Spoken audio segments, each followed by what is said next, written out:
Olá, eu sou Gabi Eu sou Elis. e estamos aqui no programa Fome de Transformação.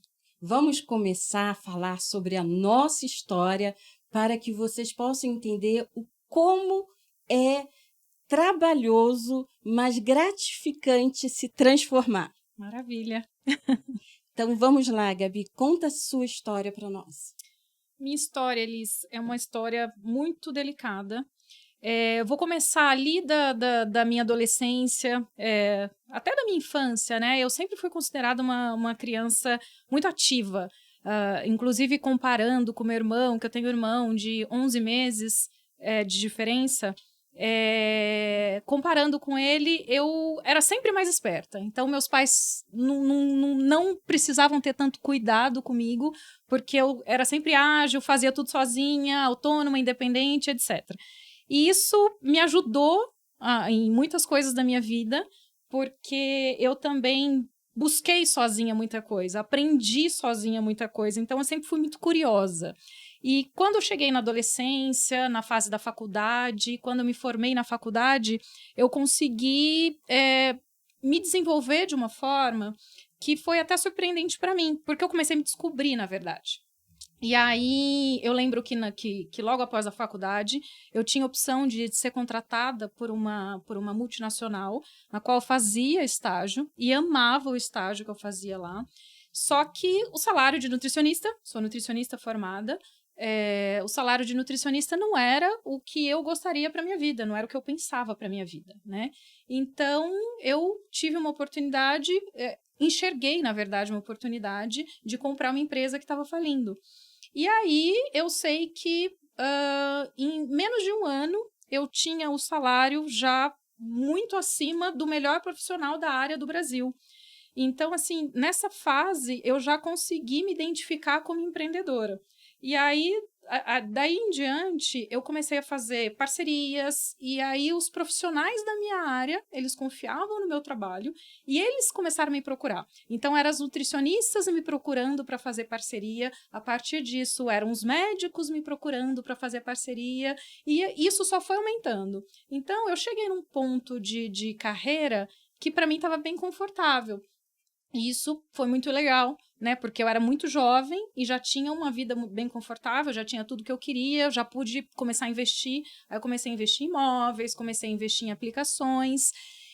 E então eu tinha uma vida confortável quando eu entrei num relacionamento que eu achava ser o relacionamento ideal, um relacionamento perfeito.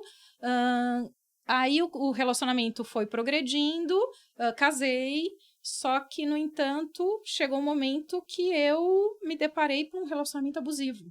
Só que eu também só descobri isso depois que eu comecei a desenvolver alguns problemas psicossomáticos.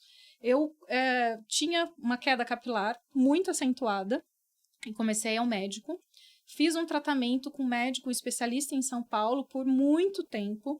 E aí um dia ele chegou e me chamou. Ele falou assim, Gabriela, a gente já fez todo tipo de exame, a gente vê que o seu cabelo cresce, aí depois ele cai de novo, depois ele cresce de novo, depois ele cai de novo, e não há nenhuma justificativa patológica para que isso aconteça. Então eu vou encaminhar você para psicologia. E ele foi muito gentil, ele ficou nesse dia 1 hora conversando comigo, sentou e falou assim até da opinião dele, do tratamento que ele já fez e o que ele acreditava. Foi muito importante isso.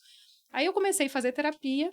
Depois de muitos anos, eu comecei assim, equilibrava a queda e depois caía de novo. E por mais que eu mantinha terapia e ainda mantinha o trabalho, como é que fala? O tratamento capilar, o cabelo ainda continuava caindo. Você lembra da sua autoestima nessa fase? Como que ela estava? Então, eu me sentia bem comigo, mas eu me sentia muito mal com o relacionamento, porque eu não me sentia valorizada. Então, nesse momento, eu comecei assim a estudar, né? Comecei a estudar muito essa parte de psicologia. E depois de um determinado tempo que eu comecei a identificar o relacionamento abusivo, e aí eu entendi que os ciclos que o meu cabelo caía era de acordo com os ciclos que eu vivi em casa no relacionamento. Então, quando o relacionamento estava naquela fase da lua de mel, então o cabelo crescia, porque aí eu era agradada, então eu me sentia bem, eu falava, não, agora tá tranquilo, então agora o relacionamento vai desandar pro lado bom e tal. Só que, como qualquer relacionamento abusivo, que tem as fases, depois vem a fase de diminuir a pessoa, diminuir a autoestima, eu me sentia mal de novo, e aí eu me sentia presa, e aí vinham os conflitos, e meu cabelo caía de novo. Enfim, eu sei que o cabelo foi a chave do negócio. E a partir daí, eu comecei a identificar muitas outras coisas no relacionamento, porque daí com o olhar de que você está num relacionamento abusivo, você começa a estudar como é, o que é o relacionamento abusivo, e você consegue identificar coisas que ninguém identifica, né? Porque a gente normaliza tudo. A sociedade que a gente vive é uma sociedade machista, né? E as pessoas, elas não sabem, né, que existe um comportamento padrão. E Exato. como foi quando você percebeu que você estava num relacionamento e que essa pessoa tinha um comportamento padrão do que é considerado um relacionamento abusivo, ou melhor, uma pessoa abusiva? Então, para mim foi muito difícil, porque até prestes a me separar de verdade, eu acho que foi difícil, porque como a pessoa ela apresenta um lado positivo, só que depois ela apresenta um lado negativo, isso engana a vítima, confunde a cabeça. Então, eu lembro que em uma das situações que eu fui fazer uma consulta com o advogado, eu chorei para o advogado, eu falei assim, mas nossa, ele faz isso, aquilo de bom, eu não consigo acreditar que ele faz isso, aquilo de ruim. Porque é muito difícil, confunde mesmo a cabeça. E faz parte do padrão, faz parte do ciclo, não tem como. Então, assim, eu tive uma certa dificuldade para eu entender a princípio, depois para aceitar, né? Tipo, que aquilo é aquilo mesmo. E aí eu cheguei a uma conclusão de que se uma bananeira nasceu banana, ela só vai dar banana. Não tem como esperar outra coisa. Então, assim, eu queria tentar mudar, né? Que eu acho que é um perfil muito da vítima, é de tentar mudar a pessoa, de tentar curar a pessoa, de achar que ela vai ser no dia seguinte, vai acordar um príncipe encantado, e não é. E na prática, eu estava em casa, eu sofria, assim, abusos absurdos, do tipo, eu vou trancar, eu tinha uma academia dentro da minha casa, eu vou trancar a academia, você não vai entrar na academia? Hoje você não vai entrar, não. Você não vai entrar nesse quarto hoje. Ou eu ia para comprar alguma coisa na loja, ele bloqueava meu cartão. Então, assim, só que antes de bloquear meu cartão, por que eu contei a história de que eu tinha uma independência, que eu tinha uma situação confortável, né, financeira, e que eu tinha uma profissão boa, né? Porque mesmo depois de eu ter uma profissão boa, mesmo depois de chegar a um patamar de vida de profissional muito, muito bom, muito confortável, eu ainda caí tropecei no relacionamento abusivo. E isso me derrubou, e me derrubou feio, né? Então, assim, na época que eu fui morar junto com ele, eu lembro que conversamos sobre cancelar os meus cartões que eu tinha, que eram só meus, para fazer o conjunto. E assim, na hora você acha ótimo, né? Então tá, vamos fazer tudo junto, né? Porque eu acho que a mulher, ela entra no relacionamento, ela entra com o coração.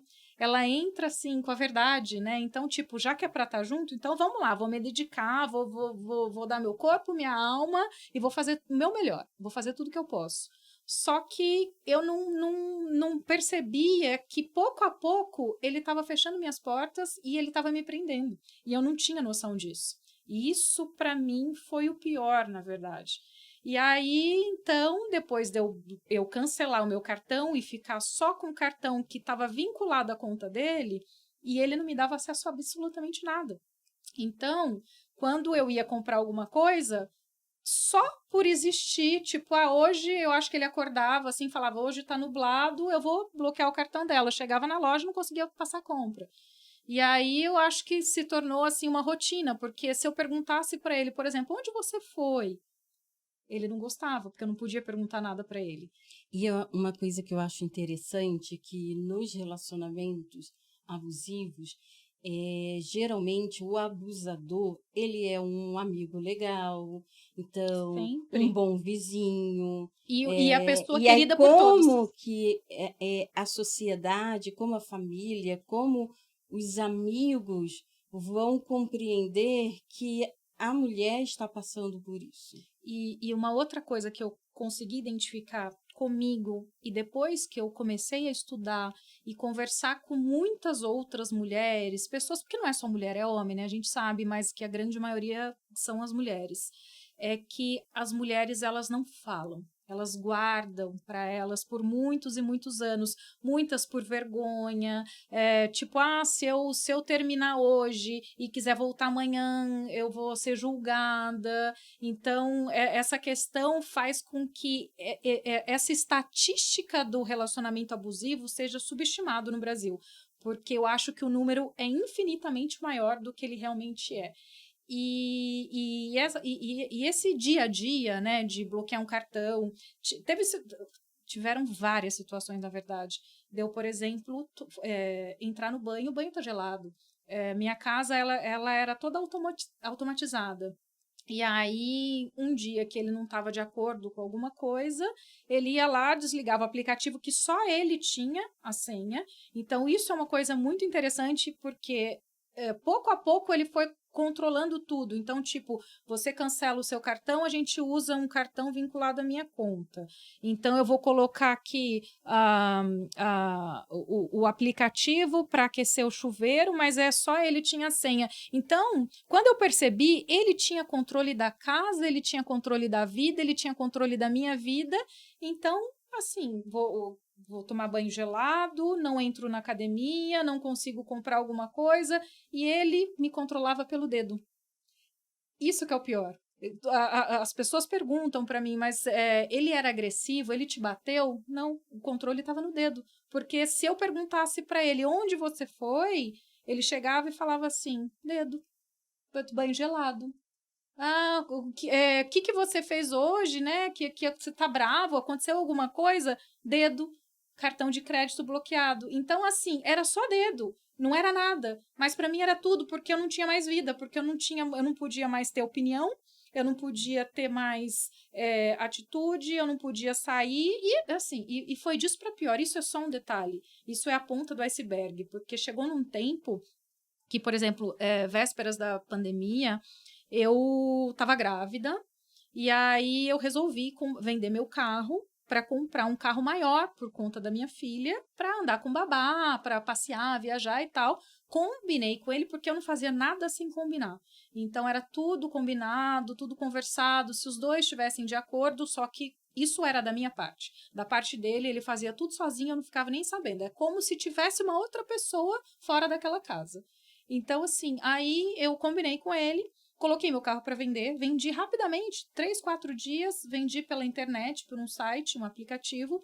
O cliente foi buscar o meu carro na portaria do condomínio que morávamos, né? E aí eu lembro que nessa situação ele se ofereceu, né? Porque ele tinha os momentos de gentileza dele também, que me confundia e também eu acho que confunde todo o resto das pessoas. E aí ele se ofereceu de entregar meu carro, porque estava beirando a pandemia, eu estava grávida, era arriscado e tal. E eu sei que ele foi. Quando ele voltou sem o carro e sem o dinheiro. Aí eu falei, mas o rapaz não transferiu o dinheiro para minha conta. E ele virou para mim nesse momento, ele falou, olha, ele transferiu para minha conta e agora você não vai mais ter carro, porque você não precisa de um. Aí eu falei, mas como assim não vou ter carro? Porque a gente combinou, a gente já tinha até feito reserva. A gente pagou a reserva na loja do carro novo. E aí ele falou, não vamos mais ter carro, porque você não precisa de um. Eu já tenho um carro que ele nunca me deixou usar, porque as coisas dele, eu falo que era igual samambaia. Ninguém colocava a mão, era só de enfeite. E as minhas coisas, ele usava tudo e ele controlava tudo. Então, assim, você vê que é uma vida totalmente manipulada. E aí eu sei que eu fiquei mais de um ano sem carro. Então eu fiquei presa, né? Porque a gente já ficou preso na pandemia, pela pandemia. E aí a minha pandemia se agravou porque eu tinha um agressor dentro da minha casa que nem sequer deixava eu ter meu próprio carro. Então, o dinheiro foi transferido para a conta dele e ele simplesmente falou, você não vai mais ter carro. E aí, nessa hora, eu falei, nossa, eu não posso mais estar casada, porque eu já tinha minha filha, né, nessa situação. Eu tinha uma filha bebê e estava grávida da segunda, elas têm 5 meses de diferença, né, que eu engravidei. E aí eu falei, gente, não dá. E a pandemia, para mim, foi muito difícil, porque eu convivi com uma pessoa que estava sendo completamente abusiva. E aí eu comecei a perceber os sinais, que aí entra no que eu fui conhecer depois de violência patrimonial, que as coisas já eram desviadas pouco a pouco. Né? Eu lembro que uma situação, eu tinha ido para terapia, e ele estava comigo, porque em um determinado momento eu convidei, né? Porque a gente tinha hora que não se dava tão bem e tal, por conta desses excessos, né? E ele nunca entendeu que o excesso era da parte dele, então, porque geralmente uma pessoa abusiva, ela nunca entende que a pessoa está errada, sempre a vítima está errada, o mundo está errado, mas a pessoa nunca está errada. E aí ele aceitava, hora ou outra, ia, e depois ele parava, ia de novo, até que, numa situação, ele foi convidado a se retirar da consulta, porque ele teve uma conduta abusiva ali. E naquele momento, quando ele saiu da consulta, ele me deixou a pé, obviamente. E aí ele me mandou uma mensagem falando, nessa época eu já construía imóveis, né? Eu investia em imóveis, então às vezes eu construía para vender, comprava, alugava e fazia alguma negociação. E ele me fez, primeiramente ele me fez vender o que eu tinha antes. Então, assim, sempre naquela conversa amigável, o que você acha de vender aquele terreno? O que você acha de vender aquele apartamento? O que você acha de vender? Então, pouco a pouco, ele foi me convencendo a vender, porque daí ele falava, porque daí a gente pode investir naquela outra coisa, a gente pode fazer isso, mas os dele, ele nunca vendia. E assim, teoricamente, as coisas poderiam até fazer sentido. Nesse dia que ele foi convidado a se retirar da terapia, que ele me mandou a mensagem, agora você não vai mais construir. Eu já havia pago o projeto, já havia pago aprovações, já estava finalizando o projeto, na verdade, para fazer um imóvel num terreno que estava no nome dele. E ele falou, agora você não vai mais fazer. E eu não entendi. Eu falei, nossa, ele realmente quer me prejudicar. Passou 10 minutos, o que não era comum da parte dele, porque a punição dele geralmente durava dias, né?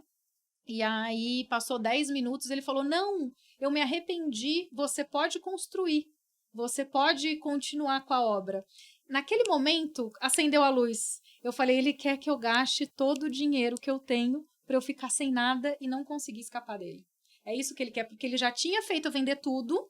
Então, pouco a pouco eu fui investindo. Então, os meus investimentos eram, você vai comprar os armários, você vai pagar isso. Às vezes ele descia a escada lá de casa, ele falava assim, o horário já passou, eu não consigo pagar as contas no meu banco. Você pode pagar os condomínios? Então, a gente tinha lá 9 imóveis. Então, eu pagava conta de condomínio de 9 imóveis, pagava alguma outra coisa que ele falava para eu pagar. E assim, ele. E eu fui indo, fui caindo, né, nessa questão. E assim, o que é interessante na sua história, porque a gente vê muito a mídia falando do relacionamento abusivo, trazendo a questão da violência física. E a violência silenciosa, né? E a violência silenciosa, essa violência que ela não aparece, porque muitos deles são pais, na medida do possível, considerados bons. Então, é um bom amigo, enfim. Então, como que é para a mulher, e até mesmo para ela denunciar, como que denuncia um relacionamento abusivo sem agressão física? Não, e é muito complicado, né? Então, eu só vou finalizar essa parte para falar da agressão, que eu acho que é super importante dessa parte de denunciar, né? Sem ter agressão física. Depois que eu comecei a observar essa questão patrimonial, que ele pouco a pouco estava esvaziando o que eu tinha controle, né? Então, eu fiquei praticamente presa a ele, que ele controlava tudo.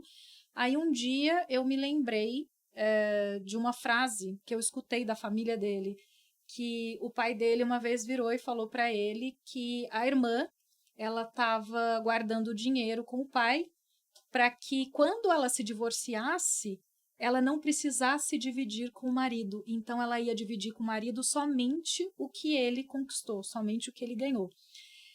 E depois que eu entrei nessa fase de separação, de divórcio, aí eu entendi essa frase.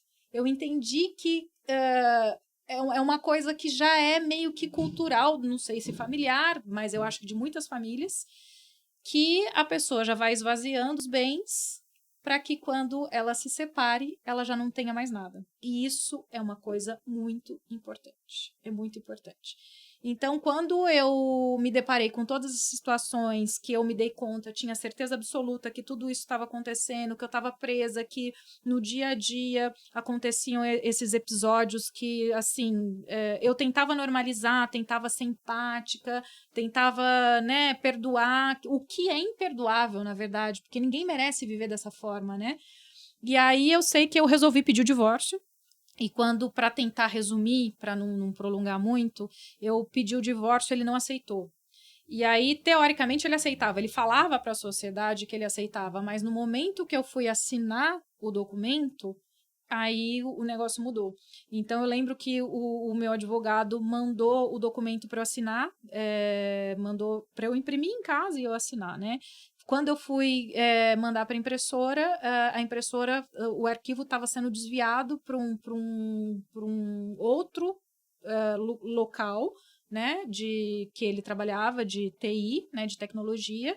Então eu não teria acesso e ele teria acesso. Então eu mandava direto para ele, ao invés de mandar para a impressora. Então isso também era uma forma de controle. Aí eu peguei, falei para o meu advogado, copiei a tela do que tinha acontecido, falei, ó, tá sendo enviado para tal lugar. Ele falou, eu vou te mandar um portador, ele vai te levar em mãos o contrato, as procurações e tudo mais, e você assina na porta da tua casa. Quando eu recebi o portador, ele chamou a polícia, ele chamou segurança, ele parou o condomínio no dia, falando que aquele portador tinha ido na minha casa como é que fala?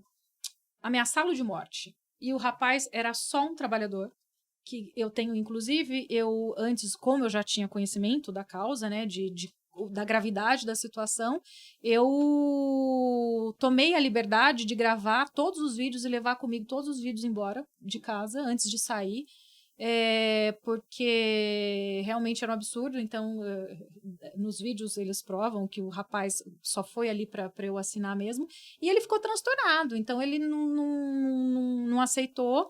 Eu fui até a delegacia da mulher. Na delegacia da mulher eu tive muita dificuldade, porque chegando lá, a primeira pergunta que eles fizeram foi: você tomou facada?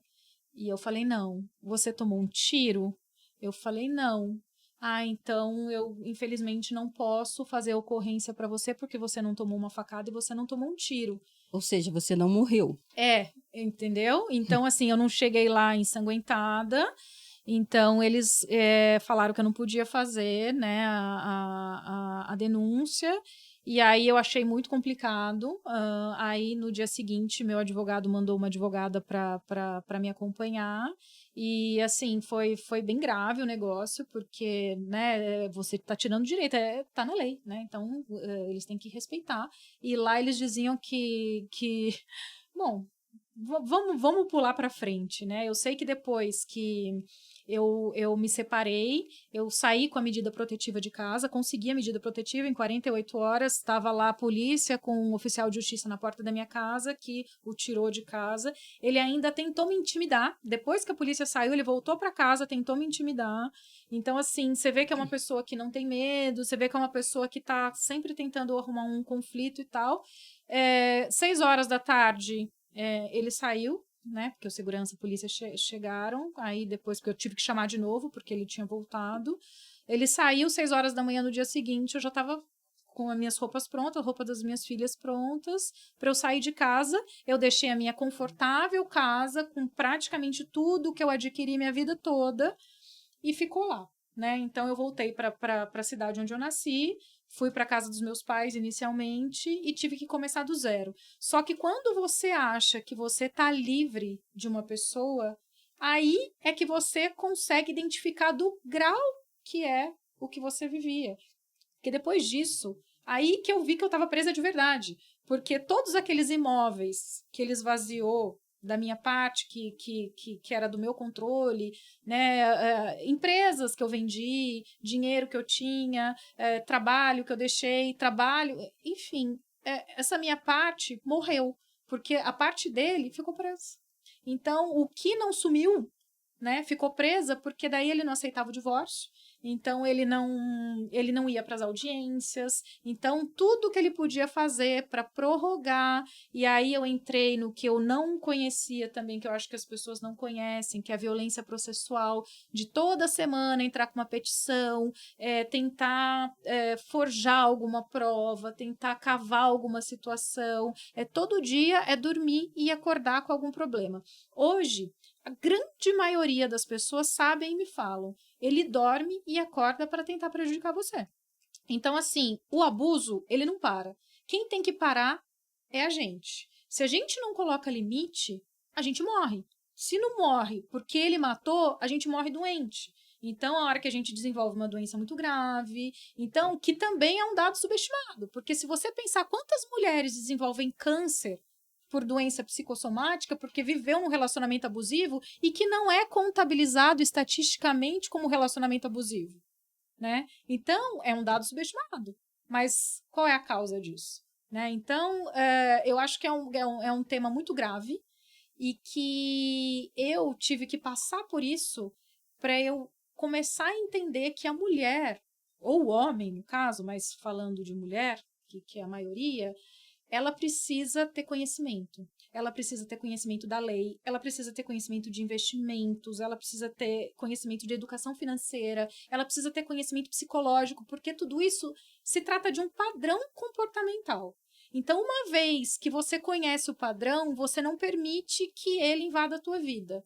Só que quando a gente não conhece, a gente normaliza. Ah, foi só uma situação e vai passar, amanhã tá melhor, e a gente vai nessa crença de que amanhã vai ser melhor, só que a nossa vida vai se desgastando, vai acabando, e quando a gente vê, a gente tá no fundo do poço. Então, qual é a conclusão que eu chego? Que independente se é para a gente se libertar de um relacionamento abusivo, ou se é para a gente ter uma vida de sucesso, uma vida profissional de sucesso, uma vida pessoal de sucesso, um casamento de sucesso, a mulher, ela precisa ter conhecimento de tudo. Porque uma mulher forte, uma mulher feliz é um casamento feliz. Então, o homem que não tem estrutura emocional para aguentar uma mulher foda, ele não pode ser casado. Entendeu? Mas aí que entra o paradoxo. Sim. Porque as pessoas abusivas, elas geralmente, no caso do homem, porque também tem mulheres, elas geralmente buscam pessoas fortes. Então, muitos psicólogos falam sobre a questão da criança ferida interior, e sim, eu concordo até a página 2. Por quê? Qual é a criança que não foi ferida? Existe a diferença da criança que foi ferida e aprendeu com a dor e ficou resiliente, ficou forte, uma mulher forte.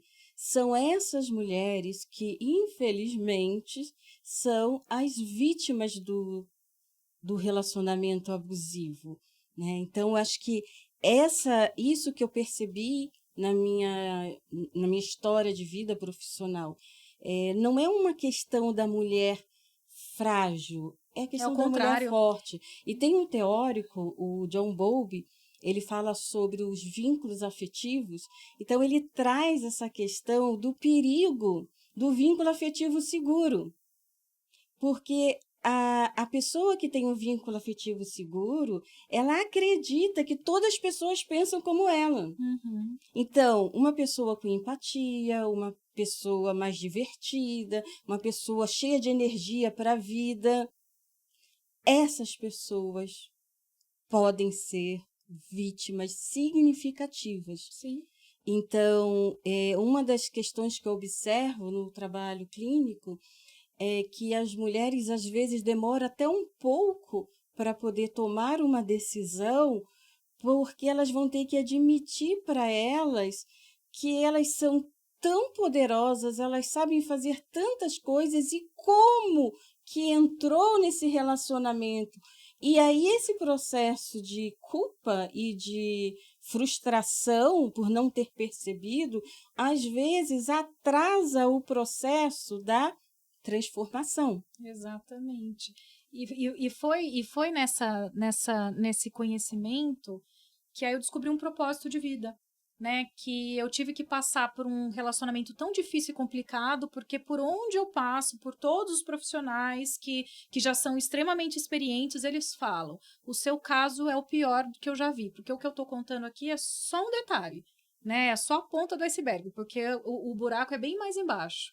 E todo mundo fala, o seu caso é o pior caso que eu já vi. Então, assim, se eu tive que passar por uma situação tão complicada, tão delicada, tão difícil, mesmo eu sendo aquela mulher forte, aquela mulher que conquistou tudo o que queria, que foi buscar e tal, que é justamente isso que você falou, que eles querem tirar a luz, eles querem tirar o brilho daquela pessoa, porque eles se energizam disso, é o alimento deles, né? A fome deles é essa, né? De tirar o brilho do outro, né? E aí eu então descobri que eu poderia ajudar outras pessoas, porque como eu estudei, né, eu tive que buscar conhecimento, porque só através do conhecimento que eu consegui me libertar. Então, depois que eu estudei, eu consegui me libertar, consegui ter uma noção melhor dos fatos. Então, eu escrevi um livro, né, vou até falar do meu livro agora, O Abuso, guia prático de como identificar e se libertar de relacionamentos abusivos, que eu acho que é uma leitura que todo mundo deveria fazer, E que porque você não fala somente do relacionamento afetivo, amoroso, exato, você fala de uma forma geral, porque isso acontece em empresas, né? Eu acho bem sim, interessante amizade, família, né? pontuar isso, que você leva para outros lugares, né? Para Todos os outros ambientes. cenários, outros ambientes. Porque o relacionamento abusivo, ele tá em todos os ambientes, né? E se a pessoa tiver conhecimento do padrão, como eu já disse, então, uma vez que a pessoa tem conhecimento do padrão comportamental de uma pessoa abusiva, ela consegue se proteger, ela consegue proteger a mente, e aí nada afeta. E isso parte do sucesso da vida de uma pessoa. E aí, é por isso que surge o Fome de Transformação, né? Sim. Então, é isso. Então, nós nos unimos para fazer esse programa para ajudar outras pessoas a se transformar. Então, eu vou contar um pouquinho também da minha história, né, para vocês entenderem como que foi. Eu fui uma criança, assim, observadora, desde pequena, e às vezes eu penso, acho que eu fui psicóloga desde criança, porque eu observava as pessoas tristes, Nasceu com o dom. alegres, e aí eu ia lá e conversava, e as pessoas desabafavam comigo, então eu ia criando possibilidades, ia observando tudo. Tanto que eu comecei a estudar Freud, psicologia, filosofia, mitologia, assim, tudo isso a partir dos meus 12 anos, poesia. Minha mãe tinha até um pouco de receio, minha mãe achava que eu ia ficar doida de tanto estudar, de tanto ler, né? Então ela ficava, essa menina não para de ler. Então eu gostava muito. Eu me lembro que meus pais, eles têm casa no interior do Rio de Janeiro, e lá tem muitas pedras e árvores, e eu subia naquelas pedras enormes e levava meus livros e ficava lendo com aquele ventinho ali, com o sol, e eu viajava ali nos livros, tanto da poesia quanto de Freud. Então, a minha história começou assim com essa sensibilidade pela vida, amor às pessoas, amor ao viver, né? a minha vida foi muito marcada pela transformação por conta de muitos lutos que eu tive. Então, o impacto dessa questão tipo fênix, né? Vamos ter que ressuscitar aí, de passar por dores muito fortes. Então, antes de eu nascer, a minha mãe tinha perdido o pai e perdeu um bebê que ela teve. E com menos de um ano, eu já estava nascendo, ou seja, no processo de luto, minha mãe estava grávida, né? Então, de acordo com as novas teorias, eu sou um bebê arco-íris, né? Descobri isso. Tá, eu sou um bebê arco-íris é isso, é aquilo, até gostei agora, né? Vou andar com um Moderno, arco-íris né? Tá aqui. moderno. E aí, nesse processo, acabou que minha mãe fragilizada e tudo, então eu tive muito contato com a minha avó, e mais contato com meu pai até do que minhas outras irmãs, porque eu ficava meio ali buscando atenção, né, por conta de toda a situação que ela estava passando. E aí minha avó acabou sendo uma mãe psíquica para mim. E aí eu perdi essa mãe psíquica com 9 anos de idade. E logo em seguida nasceu uma priminha minha que eu adorava ficar com bebês, enfim, então eu chegava da escola, corria para ficar com ela. Então, assim, aí eu com as minhas metáforas, né? Eu falo que eu dividi com a minha tia a maternidade. E essa menina passou mal uma semana antes do aniversário dela de 1 ano, mas mesmo assim teve a festa e uma semana depois a gente estava enterrando. Então foi outra dor que eu tive. E aí meu amigo de infância me consolou, né? E a gente acabou sendo namoradinhos. E ele ficou doente e era muito difícil ir para o hospital e meus pais muito conservadores, que tem que ter alguém para ir junto, enfim. E eu chorava, né? E eu estava vendo que eu estava muito frágil. Então, aquela questão de que... tem uma cena bem interessante que minha mãe fala, que isso é muito falado na teoria do bebê arco-íris, que o bebê arco-íris ele nasce com uma certa cobrança, uma cobrança de trazer felicidade à família enlutada, né? Então, quando eu me vi não conseguindo levar esperança, alegria, e aí eu falei assim, nossa, eu não consigo, eu só sei chorar. Eu via Você apagou. meu namorado lá sofrendo, sentindo dor, eu só chorava. Enfim, aí ele não aguentava mais me ver chorando, ele falou, é melhor a gente não ficar mais junto, você não ficar vindo mais para o hospital. Enfim, aí depois se arrependeu, aí eu também não quis, aí teve esse processo e logo depois depois de um tempo, ele casou, eu casei também, e ele acabou falecendo, né? Então, eu fui muito marcada com essa questão do ciclo, vida e morte, vida e morte. Então, todos os meus momentos de alegria eu vivia com muita intensidade. Então, paralelo a isso, eu trabalhava com teatro, cheguei a fazer um programa de comercial do meu curso de inglês. Então, eu ia nascendo, vários nascimentos, várias transformações, né, por conta dessas marcas, né? E o que eu aprendi com isso? Eu aprendi a valorizar a vida. Eu aprendi a valorizar as pessoas no aqui e no agora. E por mais que a morte, o luto, seja algo muito ruim de sentir, traz aquela questão da vida, do viver, né? Então, essa vontade de viver. Bom, muito estudiosa, né? O que eu queria? Eu chamo a Elis de enciclopédia, gente. A Elis sabe tudo de todos os assuntos. Ai, assim eu vou ficar tímida. Então, o que aconteceu? Com esse meu namoradinho, ele ficou muito marcado. Eu nem tenho muita imagem de namorado, tá? Eu tenho mais imagem de amigo, porque eu era muito novinha, era aquela coisa de selinha, essas coisas assim, não era um relacionamento, né? Era mais uma amizade de criança. A gente cresceu junto, a gente brincava junto, né? Então, eu sempre falava com ele que eu queria fazer doutorado. E eu tinha ainda 12, 13 anos por aí, e eu falei com ele, eu quero fazer doutorado. Então, todos os meus projetos eu dividia. E isso era uma coisa assim, era um mantra para mim. Eu vou fazer doutorado. E eu ainda coloquei a idade, 40 anos, porque eu achava as mulheres de 40 anos muito poderosas.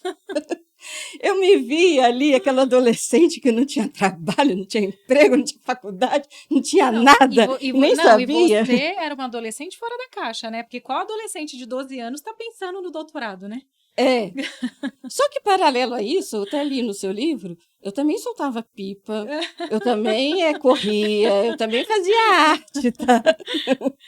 Então, eu tinha essa coisa meio de menina e de menino, meio embolado assim em mim, mas... Mas o intelecto nunca te abandonou, mas, né? Não, mas aí eu tinha que ter meu momento ali com meus livros, com meus estudos, né?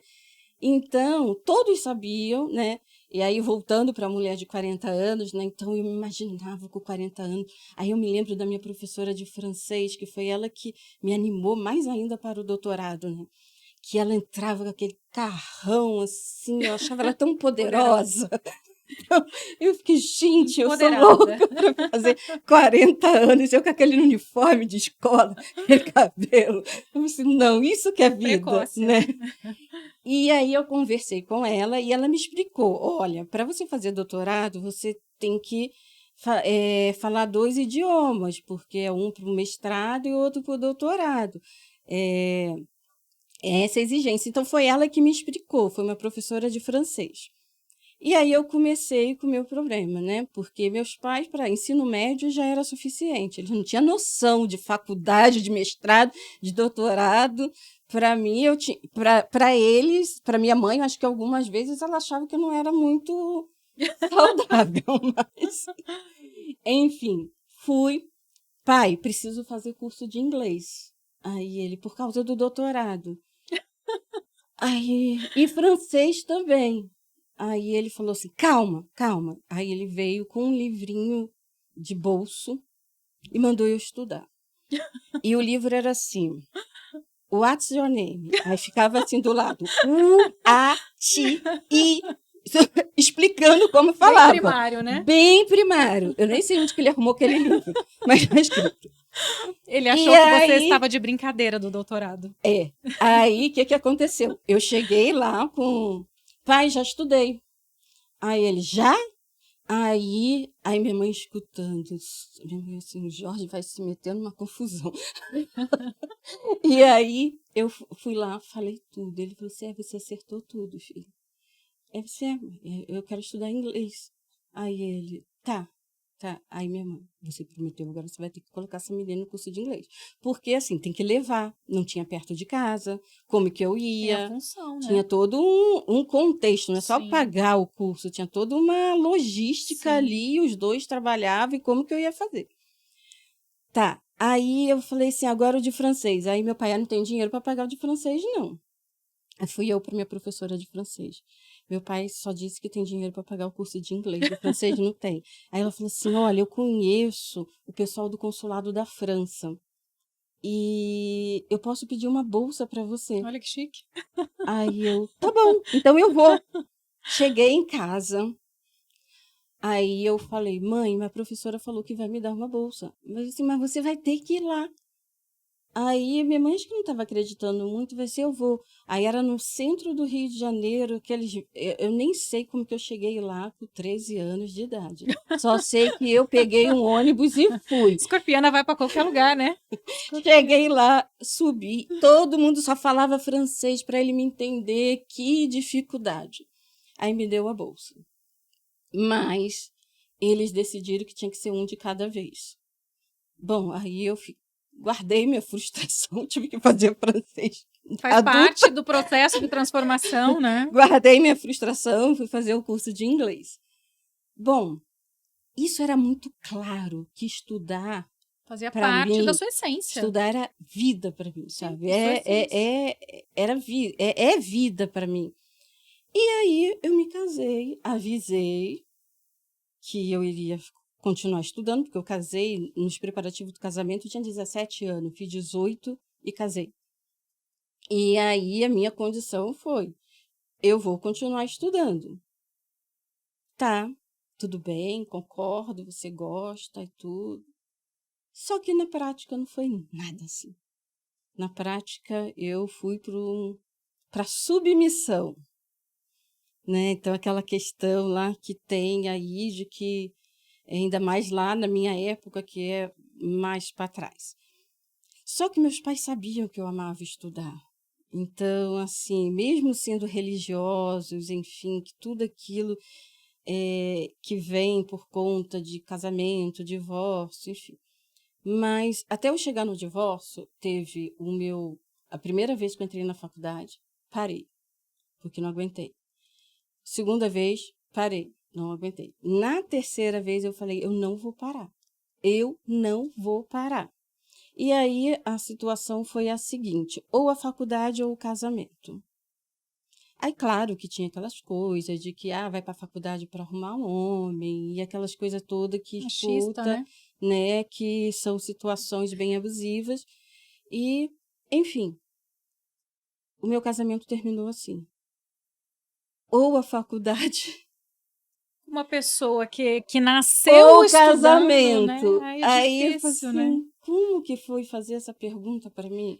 Uma pessoa que ama estudar, ama conhecimento, né? Então aí foi mais uma frustração, mais um processo de transformação que eu tive que fazer, passar por aquele processo jurídico que não é, eu acho que nem 10% do que você está passando, mas que complicado, né? Mas Não tem separação, não tem divórcio fácil, né? é, Eu acho que é um momento delicado da vida de qualquer pessoa. E aí, a gente, ouvindo a sua história, a gente vê, né, como é um comportamento meio que padrão mesmo, social, né, do homem não aceitar que a mulher trabalhe, que a mulher estude, porque os homens, eu acho que eles ainda não conseguem lidar com mulheres expansivas. Com mulheres de sucesso, com mulheres fortes, com mulheres inteligentes. Então, eles precisam bloquear de alguma forma, porque eu acho que eles têm isso como uma competição de poder, do tipo, se ela conseguir conquistar alguma coisa, ela vai ser melhor que eu, e aí eu vou perder alguma coisa. Tem uma mente aí por trás de tudo isso, que aí eles preferem bloquear do que estar ao lado de uma pessoa. Eu fico pensando, eu quero estar ao lado de uma pessoa de sucesso. sim. Eu quero estar ao lado de Por uma que pessoa. uma mulher pode Eu quero admirar um o cara marido de foda. sucesso e o marido não Eu pode? quero um cara foda. Pra que eu vou ficar com uma pessoa apagada? Agora, tem homens que não conseguem ter uma mulher de sucesso, uma mulher que brilha, uma mulher expansiva, uma mulher. Não consegue. Simplesmente não consegue. A gente precisa mudar essa cultura, né? É uma cultura bem complicada, e aí foi bem interessante, passei por o período de divórcio, casei de novo, então uma das questões que, assim, que eu não passo de jeito nenhum, né? Eu achei interessante que meu pai, ele foi, eu nem sei se eu já contei isso para ele, foi meu marido que me contou, que ele disse para o meu marido atual, que ele falou que, olha, se prender a Elisângela, ela desiste. Ele já deu a chave na Ele hora. deu a Ele deu a chave. chave. Então, assim, esse apoio, essa rede de apoio que eu falo muito para as Importantíssimo. pacientes, precisa de ter rede de apoio. Aquela história, né, que a gente estava falando um pouquinho antes de começar, que em briga de marido e mulher ninguém mete a colher, mete Mete a sim. colher sim. Mete sim. E pode ser o porteiro, pode ser a família, pode ser quem for. Hoje é lei, precisa sim. E você sabe uma coisa que eu falo por onde eu passo, que eu encontrei um universo maravilhoso dessas mulheres que se apoiam. Quando as mulheres elas passam por relações abusivas, elas passam por um divórcio conflituoso, ou por um pai que não paga pensão, alguma situação muito difícil e delicada, elas se unem, elas sentem a dor uma das outras, elas se ajudam, elas se abraçam, elas não é aquele mundo que eu conheci ali na adolescência, né, que a mulher fala mal da outra e entra em competição, não, é um outro mundo, é que a mulher, ela quer um mundo hoje de igualdade, ela não quer competir com o homem, né, a gente é totalmente contra isso, né, não tem competição, vamos andar ali lado a lado, né, vamos ser todo mundo bom, né, para que ser um melhor do que o outro, e eu achei um mundo lindo, eu fico encantada com esse mundo das mulheres se acolhendo, sabe? Porque o que as mulheres querem é a igualdade, é ser respeitado, não é ser melhor do que o homem, nem ser pior do que o homem. Ninguém quer guerra, né? Não é guerra, é cada um aceitar o seu espaço tem até aquela música, de acordo, né, com o seu perfil. Tem até aquela música, né? Ela só quer paz, né? Então, assim, nosso propósito aqui, nós duas nos unimos para levar esse conhecimento, essa experiência, trazer profissionais para ajudar essas pessoas que estão precisando de uma rede de apoio. Então, fome de transformação, né? A gente trouxe a questão aí da nutrição, o que a gente come é o que traz uma qualidade de vida saudável para o nosso corpo. Sim. Então, se a gente for pensar na metáfora, o que a gente engole da vida é que vai trazer a nossa qualidade emocional e até mesmo do corpo, porque não tem como a gente separar mente e corpo. Então, é esse o nosso objetivo. Nós estamos aí com um projeto de escrever um livro e de fazer o curso. O projeto é infinito, na verdade. A gente está com muita coisa aí para ajudar as mulheres que, mesmo aquelas que não estão com relacionamento abusivo, a proposta não é só o relacionamento abusivo. É o contrário, né? É justamente ter relacionamento saudável. Aquelas que são casadas, conseguir ter um relacionamento saudável porque ela tá feliz, então ela tá saudável. E ela só é feliz se ela tiver controle da própria vida. Porque se ela não tiver controle da própria vida, não tem como uma mulher ser feliz.